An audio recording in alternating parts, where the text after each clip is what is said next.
Hi folks, welcome back. My name's Ches. This is the Scapegoat Club.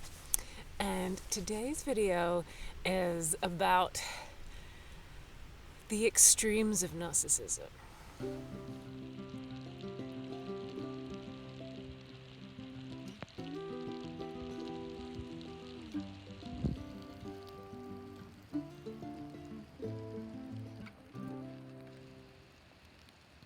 Thanks for tuning in, guys. Welcome back. And I'm hoping I can get today's video in between the showers. We've just had a bit of a downpour.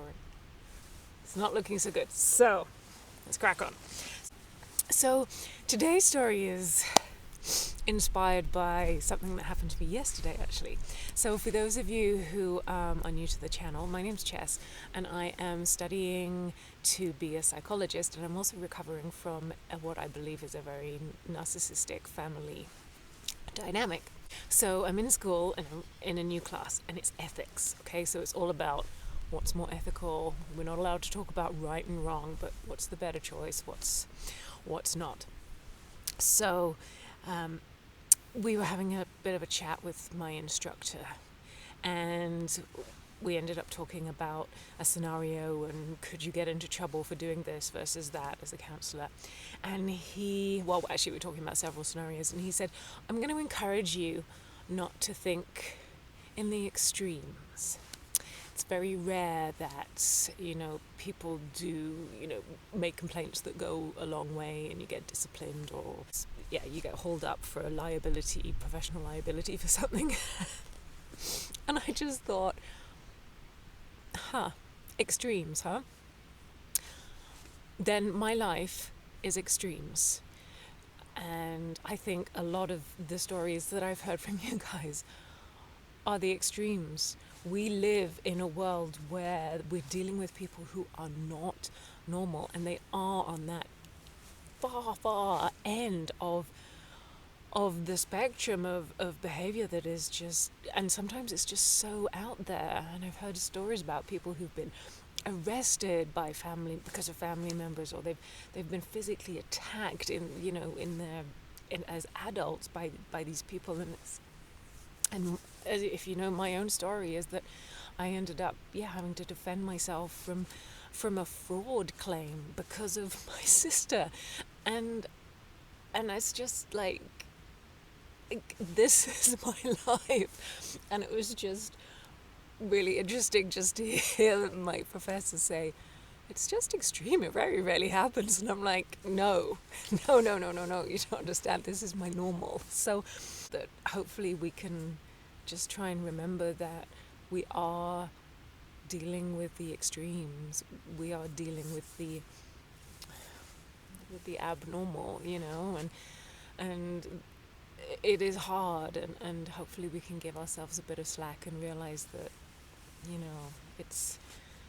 we are in a tough spot. So again, I say it a lot, but let's be kind to ourselves, and let's support each other.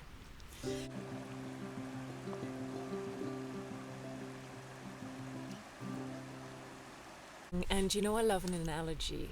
Well, I've got a really good analogy. I'm going to have to do a bit of movement in this analogy, though, because I can't get mine. I've got a little prop here. It's very technical. It's a piece of wood and some stones. It's pretty out there. I spent a lot on my video today.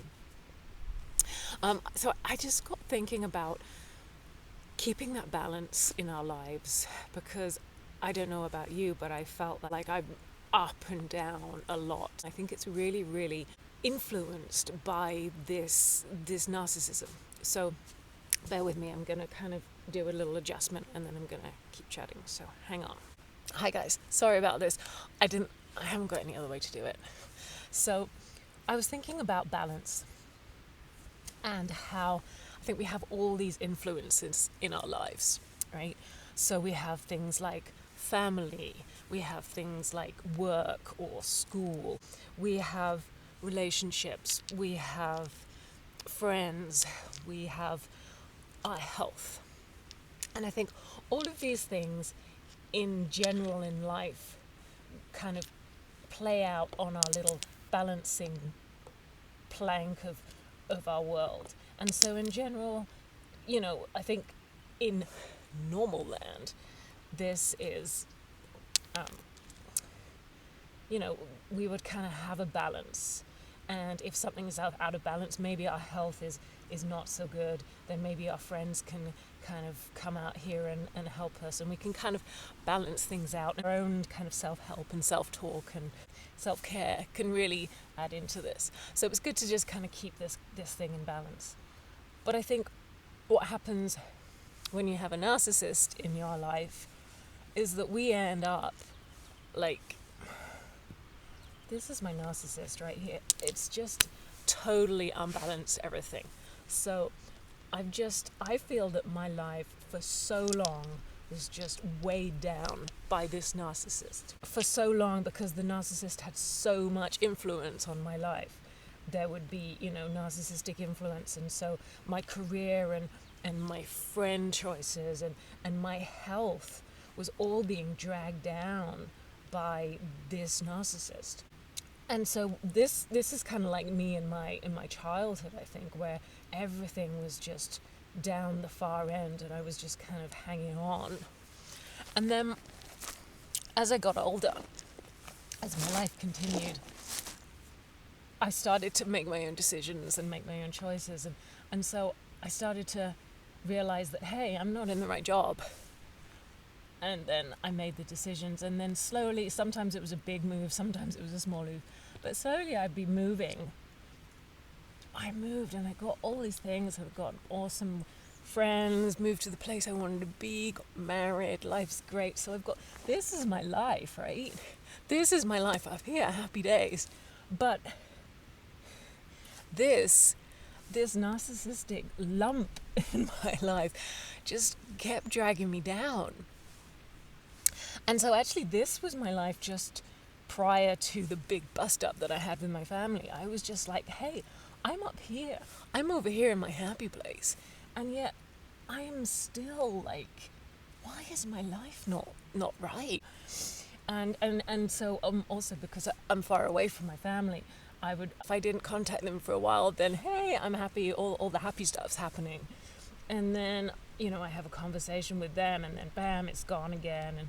And then I got to the point of like, what the hell is going on? So I went and saw a therapist, and then I realized that I have got these guys just weighing me down so much. And so I tried to adjust this so that it wasn't so bad. I tried to put boundaries around it, but it hasn't worked so far. So at this point, they've gone. Narcissists have gone. And so then I had this almost euphoria and that relief of not having them and getting on with my life. But you know what keeps happening, and I'm curious if you guys have the same thing, is my narcissist, though they're not in my life, they still try and come back. I get the letters and the emotional blackmail and the phone calls. So they try every once in a while to come in and disrupt things, but they're also kind of still present for me. Like, say, my health can suffer, my self-confidence wavers, and so I find that actually I start bringing the narcissist back into my life through my own behaviors because of what I'm used to and what I've learned over the years. I don't know if that makes any sense at all to you guys, or if I'm just kind of huddled on this beach in the rain with some rocks and some driftwood. But for me, I also don't like this whole being too extreme on the other end. I think that's almost like a fantasy world that isn't right, but I think just kind of trying to keep around the middle and keep a decent balance and just be kind to myself and realize that if this narcissist comes back into my life, if I end up down here, then I really need to straight away be aware that I'm being pulled back this way and do whatever I can to try and put myself back in balance and back in the place where I want to be, because I do not want these guys to keep throwing my life off.